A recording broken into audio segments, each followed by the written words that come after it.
Ladies and gentlemen, boys and girls, welcome back to the Cherry Pickers Podcast, a podcast where we talk all things hockey. I am Zach, aka Zoo, and I'm joined here with my co-host Brody. How's it going, everybody? We're going to do a little bit of a recap of last week's trade deadline. It was a pretty crazy one, episode 8, and let's get right on into her.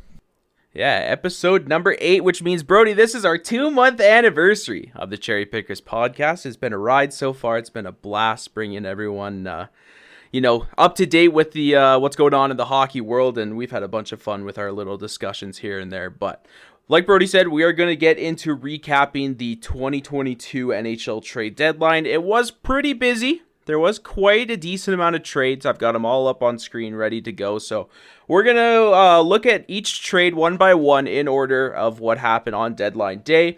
We're going to compare it with our notes and see where we predicted that player to go. And then we're going to talk about who won the trade, the actual trade. So let's just hop into it with the first trade on deadline day. So that would be the Florida Panthers acquiring defenseman Robert Hägg from the Buffalo Sabres in exchange for a 6th-round pick in 2022. We didn't have Robert Hägg on our trade bait list, so we didn't predict anywhere where he went.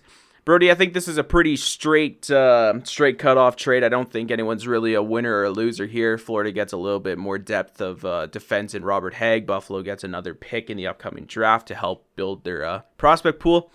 So I think that's pretty much a straight cut trade there. The next trade that happened, Brody, I want your thoughts on this because I'm very confused as to what Ottawa did here.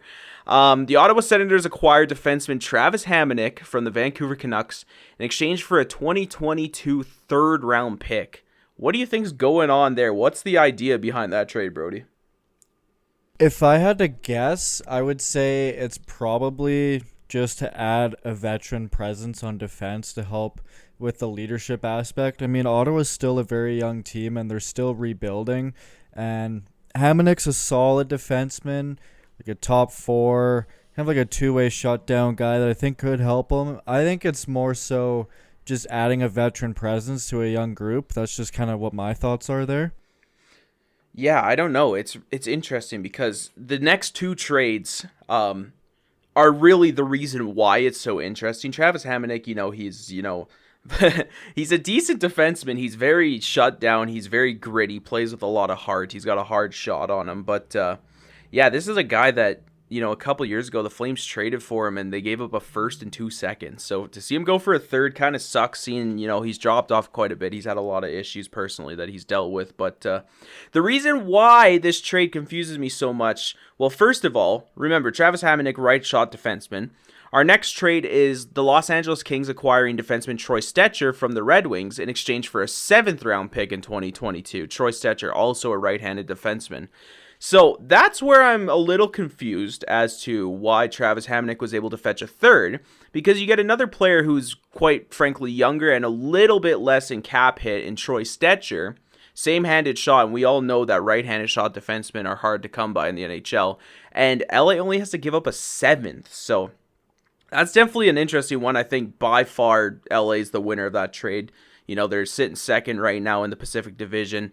They're trying to get a little bit more depth for that defensive, or for that cup run, add some depth to their defense. So, yeah. And then we had one more trade after that, which just adds to the confusion. The Canucks then, with their cap space, acquired defenseman Travis Dermott from the Leafs for a 3rd-round pick. So, Brody, I have a question for you. With your 3rd-round pick, would you rather have Travis Hamonic or Travis Dermott? I would rather have Travis Dermott. He's definitely a younger defenseman. I think he still has potential to grow into a good defenseman. So for me personally, for a 3rd-rounder, I would rather have Travis Dermott. I think there's no question there. Travis Dermott, younger. He's got more potential to grow.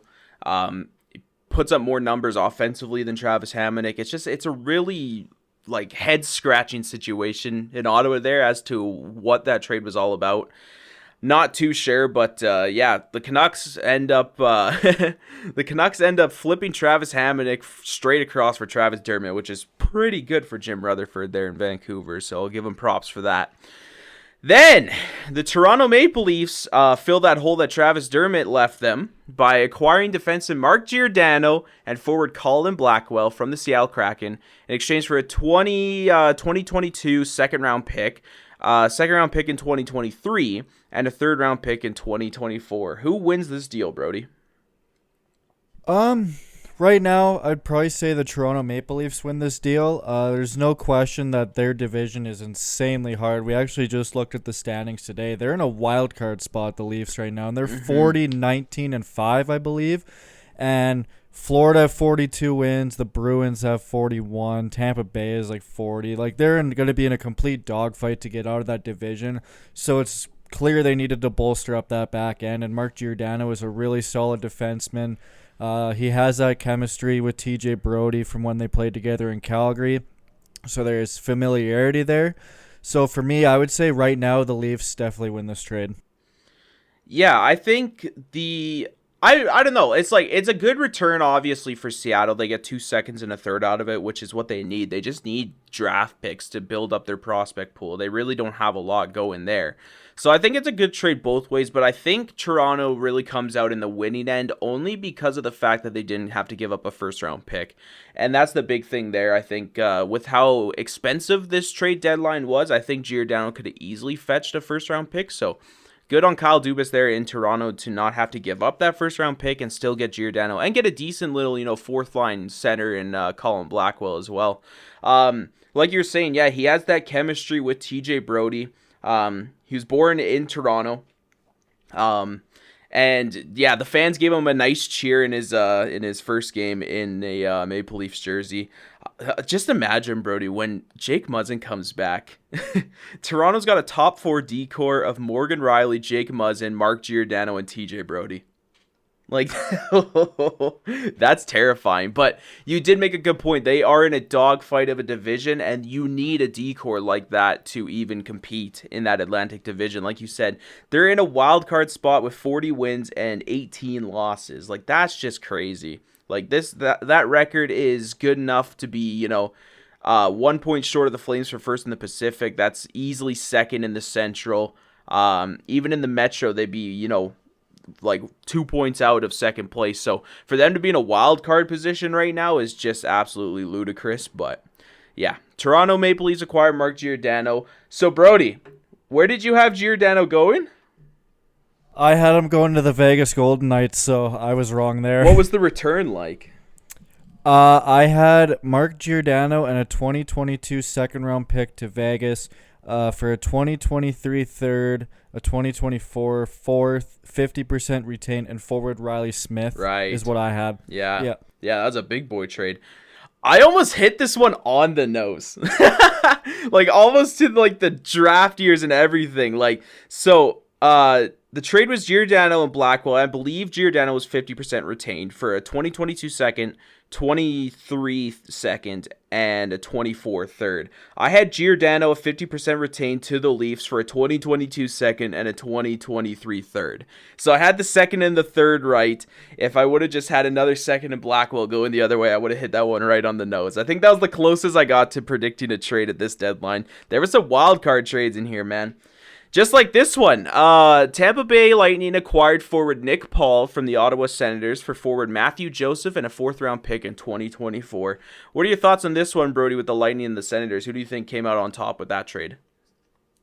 For me, honestly, I think it's a wash. I don't really think anybody comes out on top. I mean, Tampa Bay adds a little more depth for the playoffs with their forward group, and then Ottawa gets like a pick for the future and another player to add to their prospect pool and just continue with their rebuild over there. So for me, I don't really think anybody necessarily wins.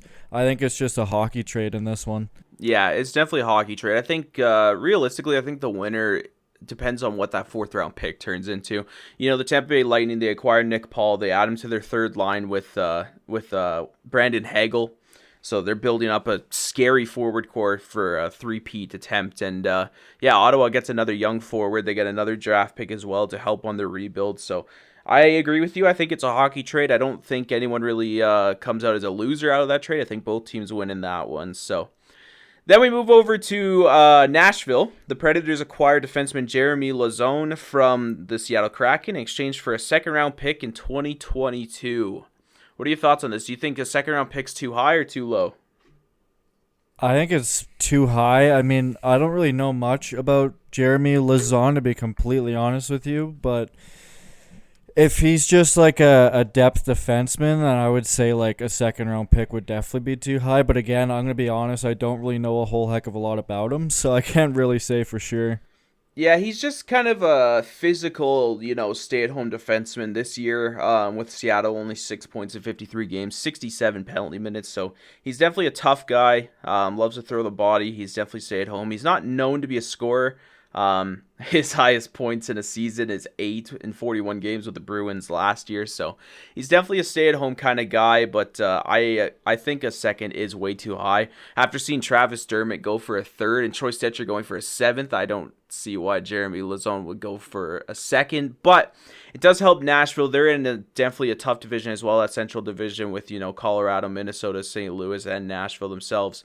Even Dallas is, trying to make a chance, and even Winnipeg too. They're trying to get into a playoff spot. So I think adding Jeremy Lauzon definitely adds that style of play that you want to have in the playoffs. But once again, I think a second is a little too much for that one. So then we move on to another team in the Central, the Winnipeg Jets. They had a very, very interesting trade deadline. They kind of did the exact opposite of what they are supposed to do. They really had to choose one. It was either buy or sell. They either had to go all in or they had to just sell. And they kind of just sat in the middle. This is one of the trades that made them sit in the middle. They reacquired forward Mason Appleton from Seattle. Seattle originally took Mason Appleton in the expansion draft in exchange for a 4th-round pick in 2023. But yeah, going back to Winnipeg there, they only made, I think, 2 moves. No, they made 3 moves, at trade deadline. They brought in Mason Appleton, they brought in another forward, and then they sold a forward. What are your thoughts on Winnipeg's moves at this deadline, Brody? Honestly, I'm surprised by Winnipeg's lack of, I guess, aggression at the deadline. Mm-hmm. I mean, they really, like you said, they only had 2 options because at the time of the trade deadline where they were, it was either they had to add to make a playoff push or they had to sell. And they didn't really do either of that. They were just kind of not really doing anything, which was really surprising to me because, like, if they were still thinking they had a shot to make the playoffs, which they still do as of right now, you'd think they'd want to go all in and add players to help them with their playoff push, and then they did the opposite and they did like nothing. So I was pretty surprised with Winnipeg at the deadline, to be honest with you. Yeah, you look at them right now, and they are sitting 6th in their division, in the Central Division. They are only, They're only 4 points out of a playoff spot, 2 games in hand on Vegas. So there is a chance that they can sneak into the playoffs. But that's the thing you got to realize is that when you're a team that's maybe has a chance of making the playoffs, you have to buy or you have to sell. There's no in between. Because if you don't buy or sell, you're going to just miss the playoffs. You're going to have a pretty low lottery pick. You're going to be picking 13, 14 kind of thing. So it's a situation in Winnipeg where Cheveldayoff just has to say, okay, we have to choose right now. Are we in it to win it or are we retooling for next year? And that decision was not made. And they got rid of one of their top 6 forwards, which we will get to in a bit here. But they brought back 2, 3rd, 4th liner guys. And Winnipeg did not do at all what anyone was expecting. It was very disappointing to see what Winnipeg did at deadline day. But let's move on to the Dallas Stars. They make a decent little trade here. They acquire goalie Scott Wedgwood from the Arizona Coyotes in exchange for a conditional 4th-round pick in 2023. Wedgwood actually just made his Dallas Stars debut. I think he made something like 44 saves, and he got Dallas the win in his debut with the Stars. So a nice little backup goalie. I know Dallas has definitely been having issues with their backup goalie, Hudobin, injured, and Ben Bishop retires, and Holtby injured. Jake Ottinger's been playing like an absolute stud for Dallas, so it's nice that they have that number 1 goalie, but bringing in Wedgwood is actually, I think, not a bad option to have as your second goalie, so a nice little splash there by Dallas there to only give up a 4th to get a decent little backup goalie. What do you think of that transaction there, Brody? Again, I think it's just another hockey trade. I mean, Dallas is just adding depth with their goaltending, and then Arizona is getting another draft pick to help with their rebuild. And it makes me wonder, too, what's going to happen with Braden Holtby Mm-hmm. or Sully past this season. And yeah, Anton Hudobin's been injured.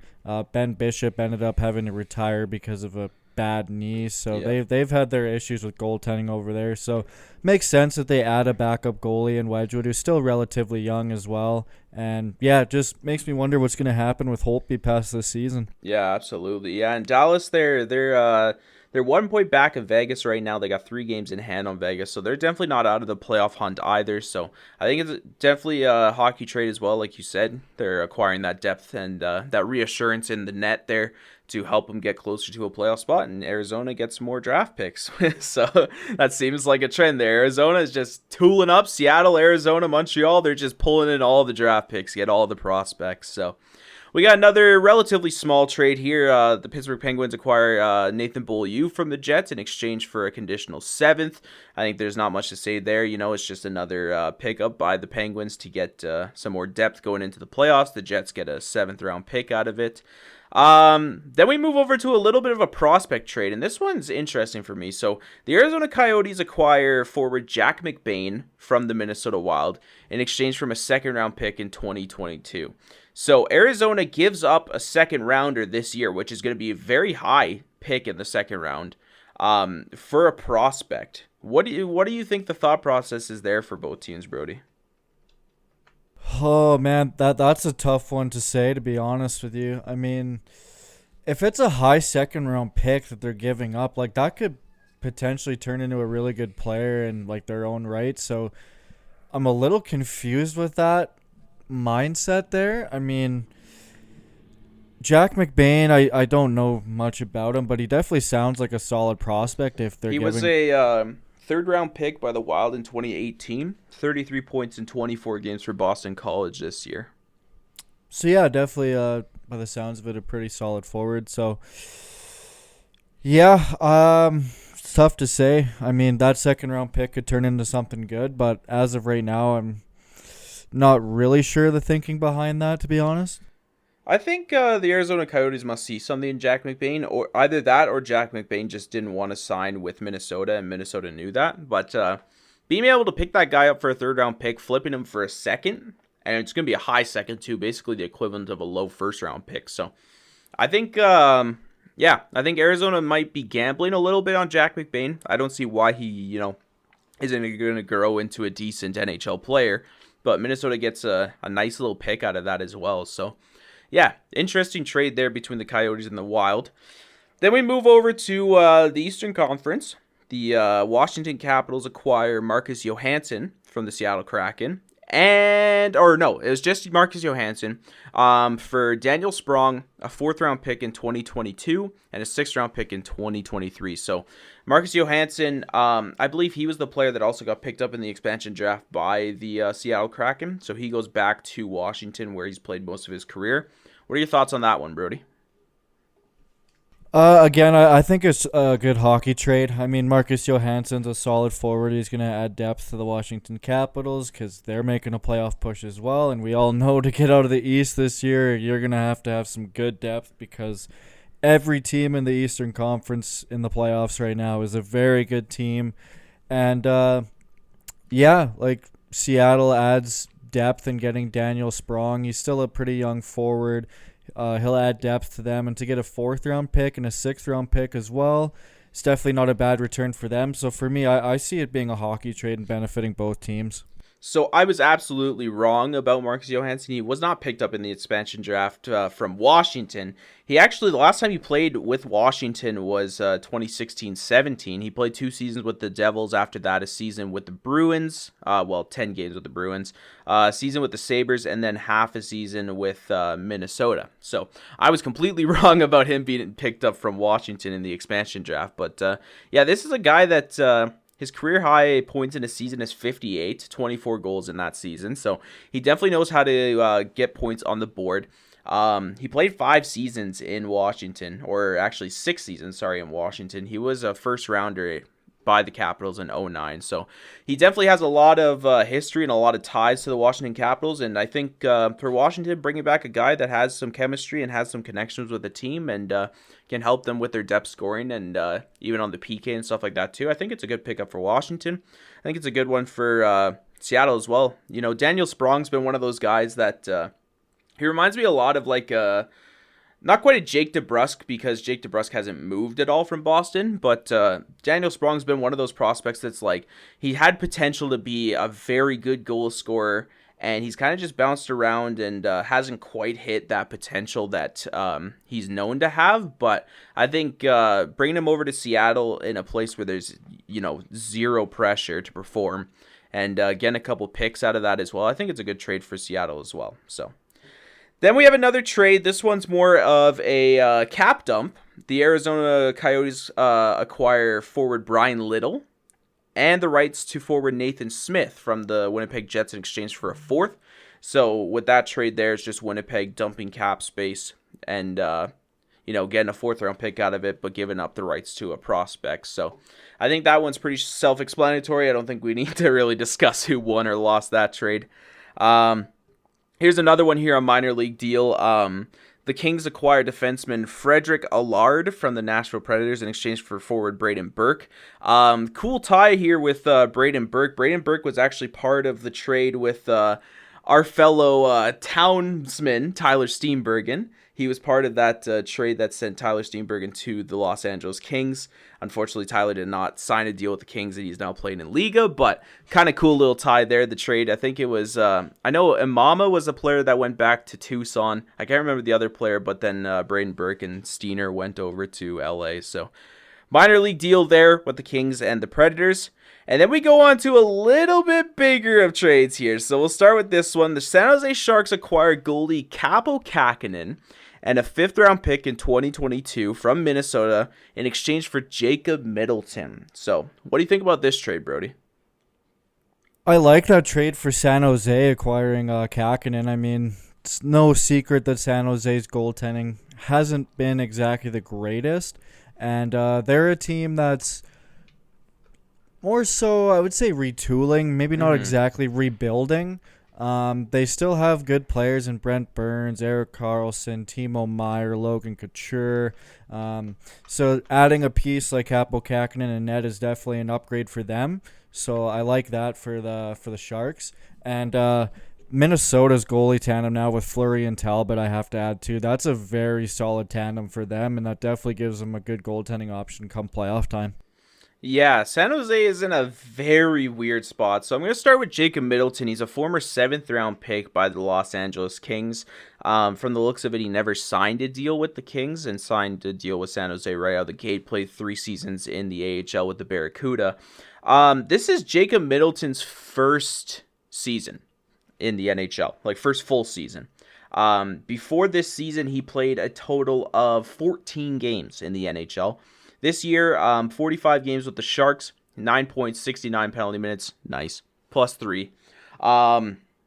Yeah, I think the thing about Middleton, it's a really weird trade because you're giving up Kaapo Kähkönen, who has potential to be a very good goalie in the future, and a 5th-round pick on top of a guy that really hasn't proven himself. Like, yes, he's big, he plays physical. He adds that, strength and grit to the Minnesota blue line for playoff time. But giving up a 5th and, a goalie of your future potentially for him, I don't know about this one. And the thing about San Jose, we were talking about it as them retooling.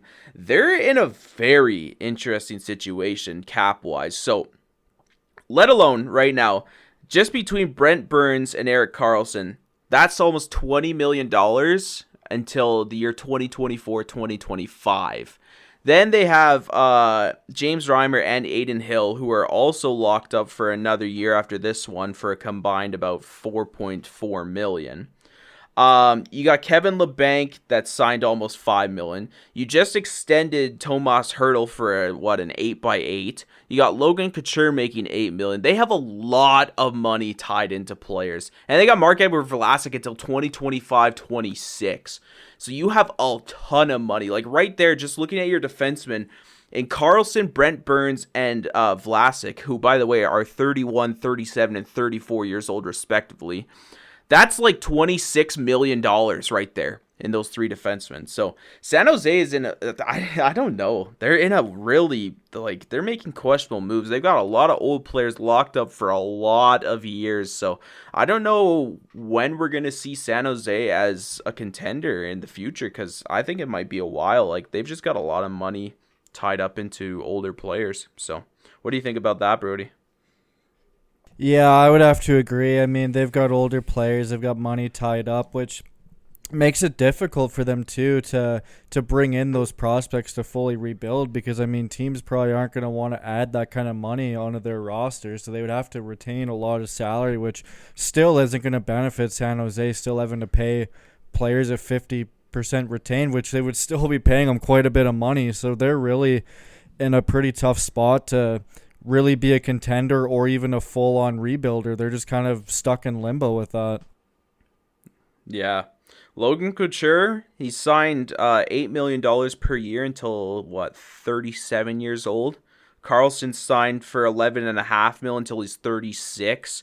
Brent Burns is signed for $8 million until he's about 40.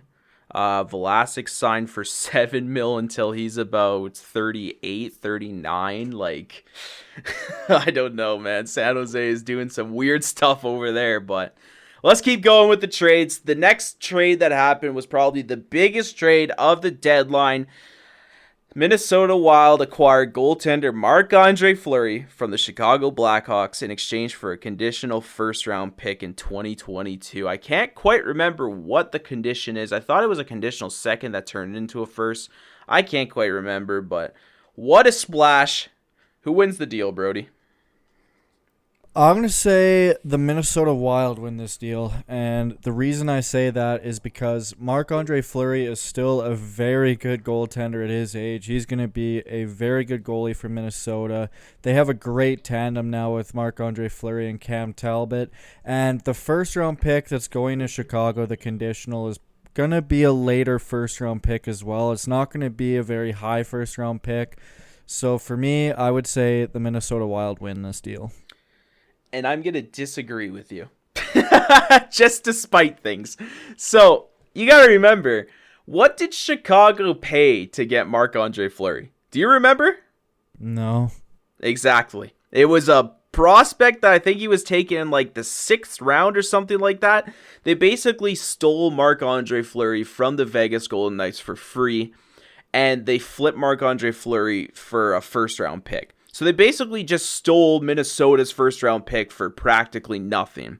So, all in all, I think Minnesota definitely comes out good because they get that solid 1-2 punch, that 1A, 1B punch of Fleury and Talbot. Chicago comes out great because they got a first-round pick for nothing. And Vegas loses this trade. Straight up. Vegas loses. All right.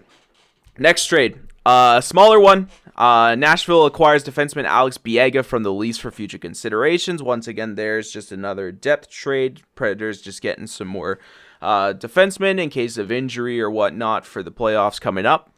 Then the next trade we had was the Rangers acquiring defenseman Justin Braun from the Flyers in exchange for a 3rd-round pick. Where did you have Justin Braun going, Brody? Let me take a look here. I had Braun to Dallas for a 3rd, so I had the pick right. I had the team wrong. So yeah, I had Braun going to LA for a 2nd, so I might have overpaid a little bit, but not by much really. But yeah, Rangers acquiring Justin Braun. What do you think of that deal there?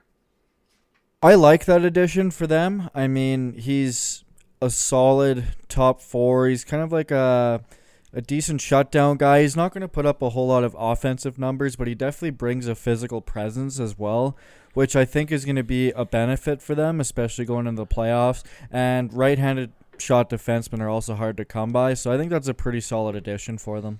I agree with you on that one. I think that's a great pickup by the Rangers, able to only pay a third. I thought it was going to be a little bit more for Justin Braun, but yeah, getting a nice shutdown right-handed shot defenseman.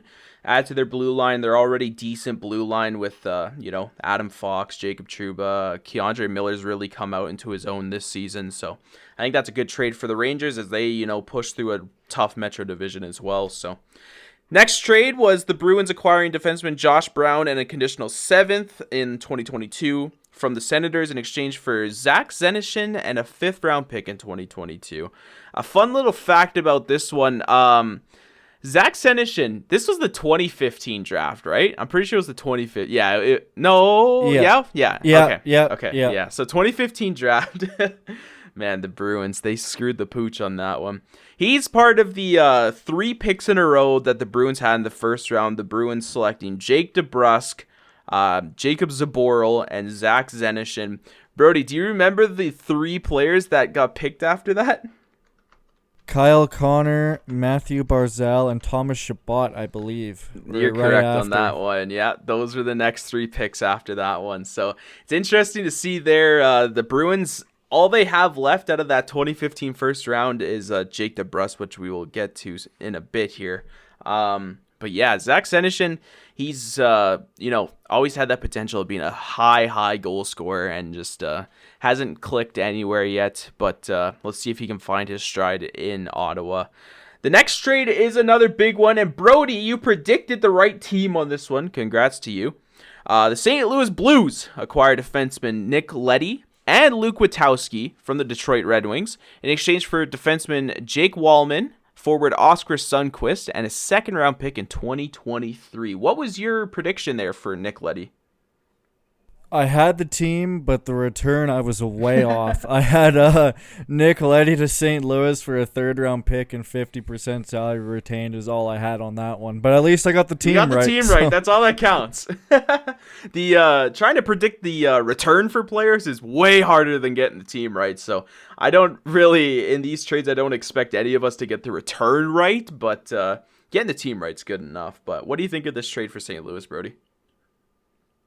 I don't mind it at all. I mean, Nick Leddy is a veteran presence. He's a Stanley Cup champion with Chicago. He's going to bring that experience to an already relatively experienced team in St. Louis. Anyway, they're going into a playoff run in a tough Central Division. Adding a solid 6th, 7th defenseman in Nick Leddy is not a bad option for them. So I don't mind the trade for St. Louis. I think if this trade would have happened a year earlier, I think this would have been a steal for the St. Louis Blues. But Nick Leddy's been a little bit off this year playing for the Red Wings. Jake Wallman's been relatively solid for the St. Louis Blues this year on their blue line. Oscar Sundqvist is not a bad guy, too. He's a big power forward. Can put the puck in the net as well, and a 2nd-round pick is not bad, especially when you think about it. It's the Blues, they're in the Central Division, they're in the 3rd spot right now. This is like the 2nd-round pick is for next year, but that Central Division is still a tough division too. You got 6 teams that are all competing for 3 spots there, and this pick could fall out of a playoff pick, and it could fall into a lottery pick. So I don't know. I think Nick Leddy, he's been good, but I think it's just might be a little bit of an overpay. I know a lot of Detroit fans didn't really know who Oscar Sundqvist is, and you know how I remember Oscar Sundqvist, Brody? Does it have anything to do with Henrik Lundqvist or something along those lines? Or it has something to do with a guy by the name of Tom Wilson. Oh, okay. Fair enough. He's the guy that Tom Wilson blindsided in preseason and got 20-game suspension for it. Do you remember that? I don't remember that, no. You don't remember that? No. Tom Wilson, yeah, he blindsided Oscar Sundqvist with a hit to the head and got a 20-game suspension in preseason. So that's like the only reason I remember Oscar Sundqvist. But I know he's a big right-handed shot winger. He can put the puck in the net for you. So yeah, interesting trade there. I see, you can see where both teams are coming from, the Blues. And I think a sleeper part of that trade as well is Luke Witkowski. He is a gritty player, and he plays with a lot of heart. So I think if Luke Witkowski can crack that Blues lineup going into playoffs, he's a guy that you don't want to play in playoff time. So that's, a trade for both teams. Not bad for both teams. We'll have to see how it kind of, develops. But The next trade was another big one. The Colorado Avalanche trying to, bolster their roster and, be even more demanding come playoff time. They acquire forward Arturi Lehkonen from the Montreal Canadiens. The return is defense prospect Justin Barron and a second-round pick in 2024. Who wins this trade, Brody? To be honest with you, I think it's one of those hockey trades. I mean, Arturi Lehkonen's a pretty decent middle six forward. He's going to bring depth to an already loaded Colorado Avalanche team. Montreal gets a second-round pick and a prospect in Justin Barron out of it, so that definitely helps with their rebuild. For me, I think it's just a hockey trade, and I couldn't give you a clear-cut winner on this one. I think this is going to be one that might backfire in Colorado's face. Justin Barron is a very good prospect. He was taken in the first round, 25th overall in 2020 by the Avalanche. He's a right-handed shooting defenseman, and he can score. Like, he really can score. In his last year of juniors, he put up 31 points in 33 games on the blue line. And then this year, he has, 20 points in 43 games and a plus 10 in the minors. And he's only, 20 years old. So I think the pay for Arturi Lehkonen is a little high, especially I would have just done Justin Barron straight up for Arturi Lehkonen. But then you got that second round pick in there as well. And it's 2024, so who knows? In a couple of years, Colorado could fall off. You never know what could happen. So I don't know. I think it's a little bit expensive. Well, quite a bit expensive for Colorado, but that's the sacrifice you have to make when you're going for a Stanley Cup, and with Colorado not having any success past the second round in recent history, you got to make those trades, and you got to get those pieces that boost your team to get past that second round hump. So I think this is one of those trades where it's right now it's okay, but it could backfire heavily in the future. So that's another trade we'll have to keep tabs on. We got a smaller trade here, and surprisingly enough, Brody, this is the only trade that the New Jersey Devils made on this deadline. The New Jersey Devils are not a very good team. They're they're sitting second last in the East right now. They have 51 points, which puts them fourth last in the league. They only made one trade this entire deadline, and they acquired the Hamburglar. They got Andrew Hammond from the Montreal Canadiens in exchange for forward Nate Schnarr. So what do you think about New Jersey's silence this trade deadline, Brody? Honestly, I'm not that surprised that New Jersey didn't really do anything. I mean, they're the bottom of the East. They're very close to. They've got young players. They didn't really need to add anyone because I didn't really think it was going to make much difference this season. They have so much cap space that I think more of their splashes are going to happen in free agency, if anything.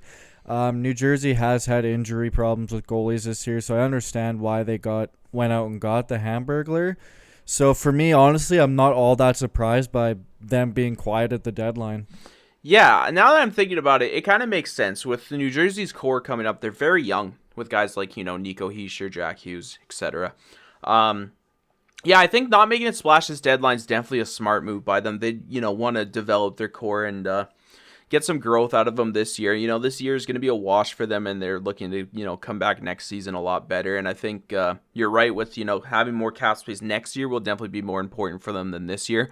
And not selling off, key pieces of that core that's going to be coming up is definitely smart for New Jersey. So I agree with you. I think it is smart for the Devils to stay a little bit quiet at this trade deadline, and they sure did that. They only made one trade, and they got Andrew Hammond. So then we got another trade. The Washington Capitals acquire forward Johan Larsson from the Coyotes in exchange for a third-round pick in 2023. This is another, straight across, pretty obvious trade. Washington acquires, some center depth. The Coyotes get another draft pick. So pretty straightforward there. We have a couple more of those straightforward trades. Nick Merkley goes to the New York Rangers from the Sharks in exchange for defenseman Anthony Bitetto. And then the Tampa Bay Lightning acquire Riley Nash from the Coyotes in exchange for future considerations. And then another one, Colorado gets Andrew Cogliano from the San Jose Sharks in exchange for a fifth. So those are all pretty obvious. With the Nick Merkley and Bitetto trade, that's kind of just, swap scenery. Riley Nash to Tampa Bay, give them a little bit more depth, and same with Colorado. They're acquiring Andrew Cogliano, get them more depth going into playoff time. And Cogliano is a he's a guy you want on your team when it comes to playoff time. He's a great, bottom six forward. Can play great PK. He can put the puck in the net from time to time. He's a good passer. So I know Brody knows all about Andrew Cogliano. Brody probably, loves Andrew Cogliano. What do you think, Brody? What do you like Andrew Cogliano or what? I mean, I didn't really mind him when he was with Edmonton. I mean, I was more like a fan of Hemsky. That's fair, yeah. Those kind of players like Gagne when he was there, Eberle, Hall, etc. So for me, Cogliano, yeah, I mean, he played for my favorite team. So, I mean, yeah, obviously I'm going to like him when he's there. But he really wasn't like a fan favorite for me. So, honestly, I kind of have just a normal opinion of Cogliano. That's fair.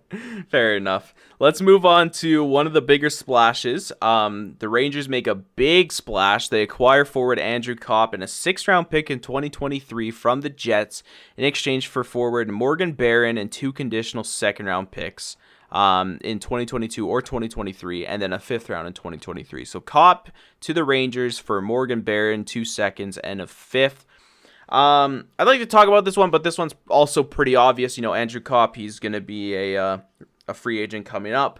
Rangers are looking to add depth. They needed centers real bad after Zibanejad and Strome. They had really no one, so they needed centers. They needed depth scoring, and Andrew Kopp is a workhorse. He plays power play. He plays penalty kill. He does everything for the team that he's on, and he's just a hockey guy. He loves the game, so I think this is a good trade, definitely for the Rangers. They pick up some more depth. But this is where we are talking about with the Jets. They trade off one of their better forwards when they're not technically out of a playoff spot and don't bring a whole lot back in. So what do you think about this trade from the aspect of the Jets, Brody? An aspect of the Jets, I don't really get it too much. I mean, because what we talked about earlier, they didn't really full-on sell and they didn't full-on buy. And they gave up one of their better centermen when they're trying to make a playoff push. So for me, the return they got doesn't seem all that special to get Kopp. So I'm a little confused with Winnipeg on that one, to be honest with you. Yeah. And the other trade the Jets made was acquiring Zach Sanford from the Senators in exchange for a 5th. So they got rid of Andrew Kopp and they brought back Zach Sanford and Mason Appleton. But yeah, when it's when you're trying to replace Andrew Kopp with Appleton and Sanford, it doesn't cut it, especially if you're a team that's not eliminated from the playoffs yet. So I agree with you. I don't know what the Jets are doing. It's going to be interesting come next year as well. I think they have a good team on paper. They obviously, led by their star goalie Hellebuck, Wheeler, Scheifele. They got a good blue line as well. So it's definitely interesting to see. I feel like the Jets are thinking that this year's just a one-off and they've had kind of bad luck and they're hoping to get, better luck next year. But yeah, I don't know what Winnipeg is doing. It's interesting. Let's talk about the Oilers for a second here. The Oilers made a couple trades. They acquired, first of all, defenseman Brett Kulak from the Montreal Canadiens in exchange for William Legason, a conditional 2nd in 2022 and a 7th-round pick in 2024. Brody, what are your opinions of being the Oilers fan on Brett Kulak? I like what Kulak can bring to Edmonton. He's gonna help with their 5-on-5 goals against. I mean, he's like a 6th, 7th defenseman. He's a shutdown D-man. I think he's gonna bring a veteran presence to them as well come their push for the playoffs. However, I don't really understand giving up Legason and a 2nd to get him when I feel like Legason, even though he was younger, kind of brought that similar game anyway. I don't know, but I mean, it's clear with Edmonton too. They have Niemelainen, Philip Broberg, They have a lot of defensemen coming up. They have a lot of prospects coming up as well. So I guess I can understand it, but at the same time, it just seems a little high to give up for Kulak, in my opinion. But nevertheless, I think he's still a solid addition to the team. He's definitely a solid defenseman. I know he's definitely, come into his own in the last couple of years. I know when he was with the Flames, he was like a 6th, 7th defenseman for the Flames. He didn't really have that important of a role. He didn't have that much of an impact on the Flames game in the last, in the years that he was with the Flames. But But yeah, he's definitely come into his own in the last couple seasons, and I think he definitely brings a good, like a solid, aspect to their game. With the Oilers blue line, it's hit or miss, definitely. Darnell Nurse has his on nights and his off nights. Same with Duncan Keith. Cody Cece's actually played relatively well for the Oilers this year, but I think he just brings another one of those stable pieces to the Oilers blue line to help them out and give them more confidence, especially going into these playoffs. So I like the trade. I agree with you. I think Lagesson in a second is a little high. I would have said something more like Lagesson in a fourth, but these NHL GMs know what they're doing, obviously. So, there's the trade there. The Oilers also made another trade, getting Derek Brassard from the Philadelphia Flyers in exchange for a fourth. So, adding to their forward depth there, helping out their bottom six, definitely bringing in, a guy like Derek Brassard is a pretty decent little player to bring in, a decent veteran, have that veteran presence, and he has playoff experience as well. So those are the two trades that the Oilers made at the deadline. Another splash in the trade deadline day, the Pittsburgh Penguins acquired forward Rickard Rakell from the Anaheim Ducks in exchange for forwards Zach Aston Reese and Dominique Simone, the rights to goaltender Calle Clang, and a second-round pick in 2022. Who wins this trade, Brody? Well, first off, before I get into that is another trade to the team I got right. You did get it right. Yeah, you did. I had Rickard Rakell going to the Penguins for a 2022 first-round pick, a 2023 third, and 50% salary retained. So I got the team right, and again, I didn't get the return right, but it's almost impossible to get the returns right anyway. Beat me. I think you got more teams right than I did. So congrats to you. Because I suck at it, apparently. Anyways. So what did you say the return was again? Zach Aston Reese, Dominique Simone? Zach Aston Reese, Dominique Simone, the rights to goalie Calle Clang, and a second round in 2022. Ooh. By the sounds of all those returns, I feel like it would be like a wash. I mean, Rakell's a good player. He's going to add to the Penguins for their playoff run. He's still a relatively young forward, I think, too. Isn't he, like, late 20s? Yeah, he's late 20s. Early 30s? I don't think he's 30, Yeah. No, so... Yeah, I mean, it's hard to say what that second-round pick is going to turn into. I would say right now the Penguins win the trade, but in the future, depending on how the second-round pick turns out... And I'm not sure who the goalie they got. I really don't know much about him either. So it's hard for me to give an opinion. But right now, I just feel like the Penguins adding Rickard Rakell is a pretty good pickup for them. So I'm going to say Pittsburgh. I'm just looking up Calle Clang here. He was a third-round pick in 2020 by the Ducks.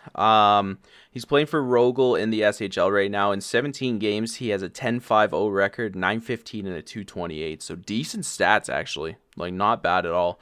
Rakell, yeah, he's 28 years old, so he's still got some, years left to play. I don't know. This is a tough one because, like, I think... Shoot, I don't know. This is definitely a tough one for me. I like Zach Aston Reese's game that he brings. He's a good, third, fourth line winger. He's a two-way kind of guy. Dominique Simone hasn't done a whole lot in the NHL. He's bounced around quite a bit, but yeah, I don't know. This is like I agree with you on this one. This is kind of a wash for me. But there is one thing that I was a little bit confused about. So, Rickard Rakell, right? He gets two roster players, the rights to a prospect goalie, and a second rounder. Now, if we move forward to one of the trades that happened right at the end of the deadline, the Carolina Hurricanes got Max Domi from the Blue Jackets in exchange for a prospect, Aiden Hreschuk, I want to say is his name. I'm going to pull up their stats real quick. I want you to talk about your opinion on that trade. Brody, I want you to talk about what you think about Max Domi going to the Hurricanes, what that brings to the Hurricanes team there.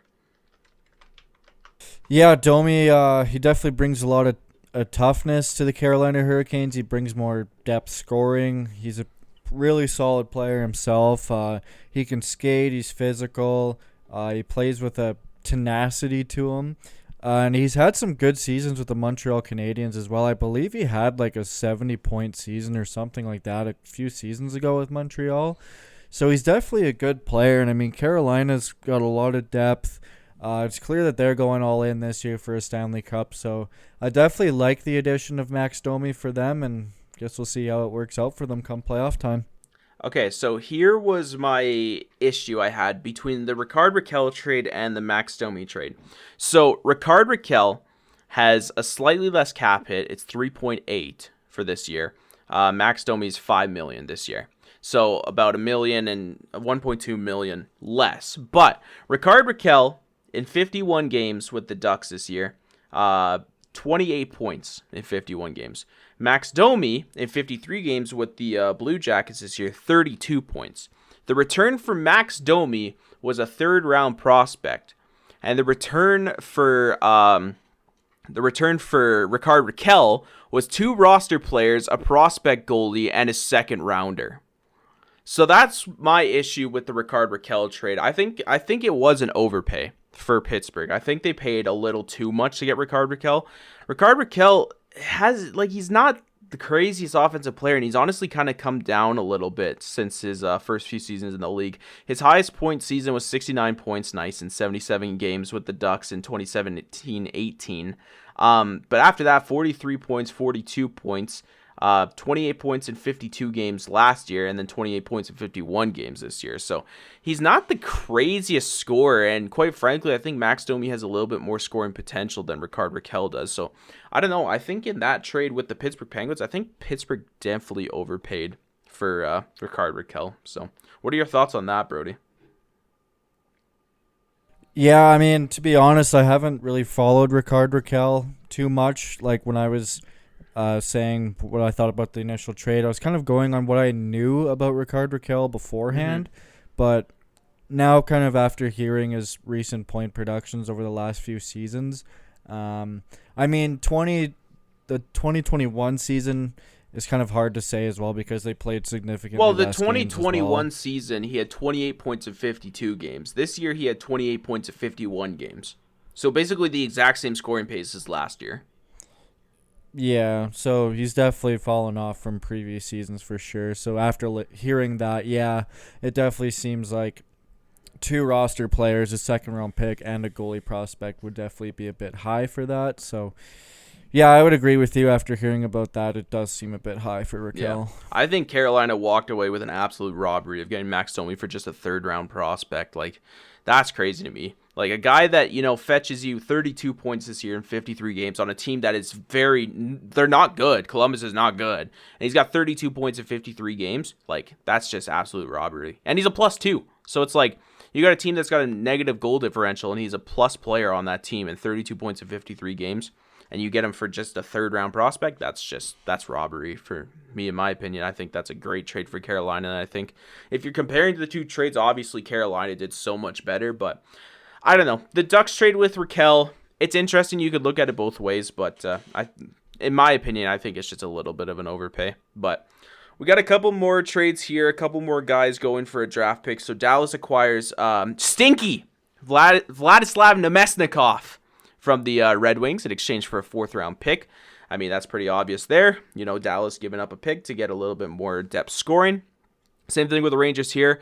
I like this trade for the Rangers. They get Tyler Mott from the Vancouver Canucks in exchange for a 4th-round pick as well.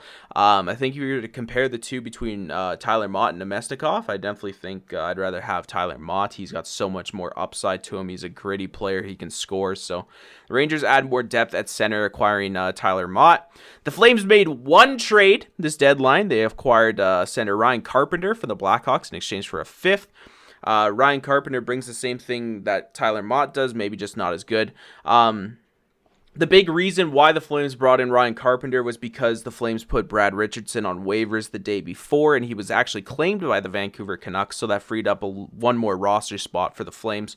They bring in a guy that's a couple years younger than Brad Richardson, has Stanley Cup experience, and he plays that gritty game. I think he's actually penciled in for the lineup tonight in the Battle of Alberta, so I'll have to keep tabs on that. That should be his Flames debut. But and then the Flames, the Flames made 2 trades. This one obviously not as important. So what ended up happening was the Flames made that trade for Toffoli. They gave up a 1st, a 5th, and Tyler Pitlick, and got Tyler Toffoli. It sounds like Michael McNiven was supposed to be a part of that deal to go to Calgary, but Montreal at the time was dealing with so many goalie issues that they had to keep a hold of Michael McNiven. And then after some of their goalies came back from injury, they moved Michael McNiven to the Flames for future considerations. Well, the Flames flipped Michael McNiven for future considerations to the Senators at deadline. So those are the only trades that the Flames did. Pretty, not really, not groundbreaking trades at all. Another trade here, the Seattle Kraken acquire forward Victor Rask from the Wild for future considerations. That's just straight up a cap dump for the Minnesota Wild there. Victor Rask has definitely fallen off quite a bit. He's making, like $4 million or something like that. So that's just a straight up cap dump. And then that's pretty much it other than the Max Domi trade. Then that was a three-team trade. It was so weird. So Carolina got Max Domi and Tyler Inamoto from the Blue Jackets. Aiden Hrischuk went back to the Blue Jackets from Carolina. Then the Panthers got a prospect, Igor Korshkov, and a 6th-round pick to take on some of the cap from Max Domi. So that was a really weird trade. I had no idea how that kind of went down, but Max Domi ended up going to Carolina. So that pretty much wrapped up the trade deadline. It was fairly active. That was a long day for me, Brody. I know you were at work that day, so I was trying to keep Brody up to date with what was happening, but I ended up waking up at like 5 in the morning, and I stayed up that whole day just following along with the trades. But what were your thoughts on this year's trade deadline, Brody? Just in general, all in all, what were your thoughts? In general, I would say this is probably one of the most craziest deadlines in terms of giving up high draft picks to get players in return. I've never really seen anything like that before, like a 1st-round pick going for Ben Sherrod and then like a 2nd-round pick going for Kulak and then getting Max Domi for a 3rd. Like there was some wild returns and big or like 1st-round picks, 2nd-round picks, like high-end draft picks going for like players that, in my opinion, I don't think were necessarily worth that, but a pretty eventful deadline nonetheless. And yeah, I'm just still... Go ahead. Oh, I was gonna say the playoffs will definitely be exciting to watch this year for sure. Absolutely. I think just the one thing about this deadline I still can't wrap my head around is the fact that Travis Hamonic netted this same return as Travis Dermott, and Troy Stetcher only goes for a 7th. Like, I don't know. This deadline was so weird. It was obviously a seller's market. Like, Montreal came out like bandits. They got a ton of return back for guys like Ben Sherrod, Arturi Lehkonen, Brett Kulak, etc. Brody, top 3 teams who won this trade deadline. Who do you think are the 3 teams that won this deadline? I would definitely put Carolina in there. I would put the Maple Leafs in there, adding Giordano.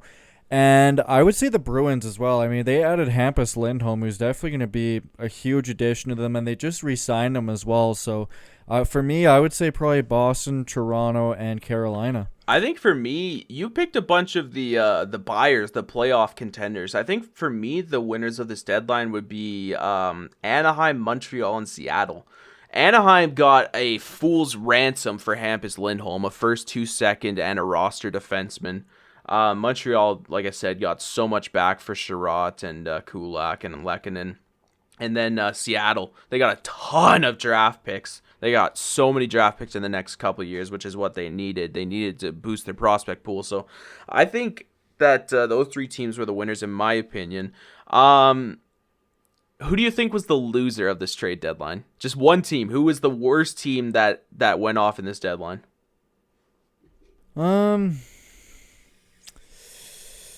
Probably, if I had to say, I would probably say the Winnipeg Jets.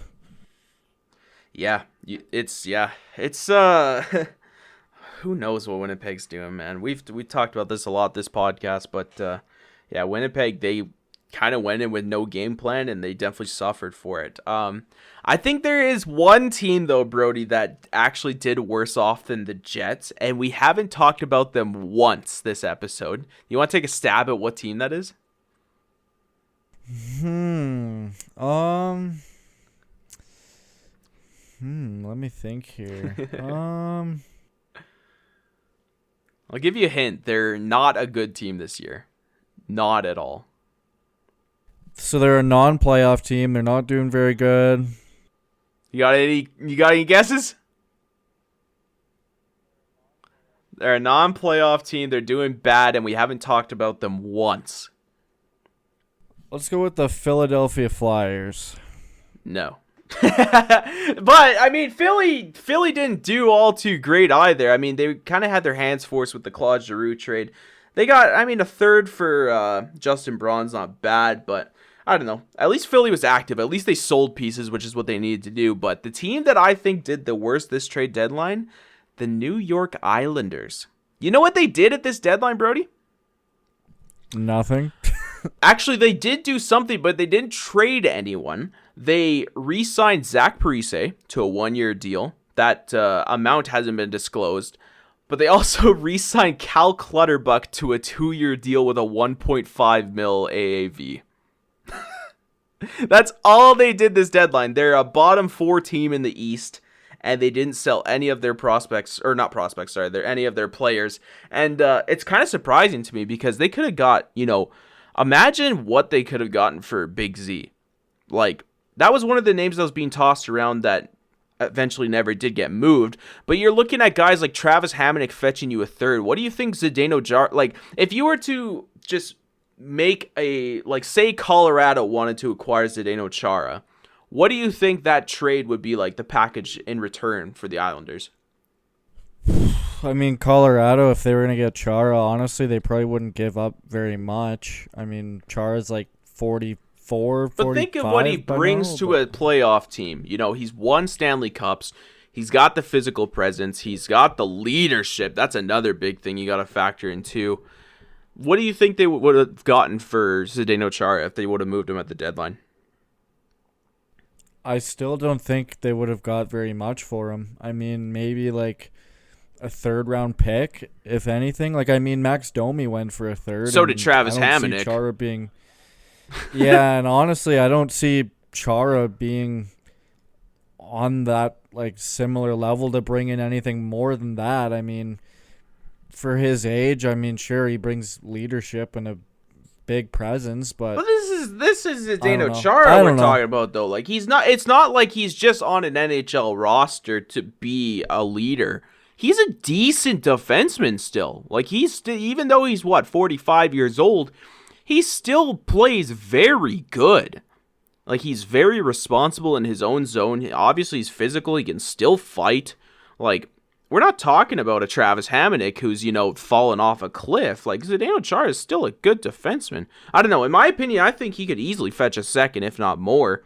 And I think the Islanders just missed out. Like, they didn't do a single thing, and they just had their phones on silent the whole deadline. But I don't know. I will mention this too, though. The Islanders actually aren't a bottom 4 team in the East. They're actually like Columbus is 9th, and the Islanders are right below them. They're actually 28, 26, and 9 for 65 points with 2 games in hand on Columbus, and they're 3 points behind the Blue Jackets. So no, they're not a bottom 4 team. But they're 17 points out of the second wild card spot. They're obviously not making the playoffs, but they're also not. They're not terrible. They are above 500. They're not awful. Yeah. They're not awful, but they're not great either. Yeah. They're just kind of there. I don't know. I think they missed out. They are, 7-2-1 in their last 10, but I think they missed out. I think they should have moved some, pieces and retooled as well. There's a lot of teams at this deadline, like Buffalo. Buffalo did nothing. Buffalo didn't make a single move at this deadline, which was kind of surprising. They're 23, 33, and 9. They're obviously way out of a playoff spot, but Buffalo didn't do anything either. So I don't know. I just think the Islanders could have done more to help them, and they just sat still and did nothing. So it's interesting, but we should probably wrap this episode up, Brody. It's starting to get a little bit long. I know we both have a lot of fun just sitting here talking about hockey, talking about what ifs, and discussing what happened in the league. Is there any more things you'd like to add before we wrap this episode up, Brody? No, I think that pretty much wraps it up for me, to be honest with you. So I think we're good. Yeah, so next week we will get back to our regular coverage. We'll talk about all the news in the NHL. We just kind of figured, with this trade deadline coming up, and it was a busy one, that we were going to have a lot to talk about. So hope you guys enjoyed the longer episodes about our predictions and then what actually happened at the trade deadline. And we appreciate every single one of you for listening to the Cherry Pickers podcast. Our podcast is available on Spotify Podcasts, Apple Podcasts, Google Podcasts, and on YouTube. We upload an episode every single Sunday at 12 o'clock Mountain Time. That is 2 p.m. Eastern and 11 a.m. Pacific Standard Time. But we appreciate every single one of you for tuning in and listening along to our podcast. And we hope you have a good day or night. And take care.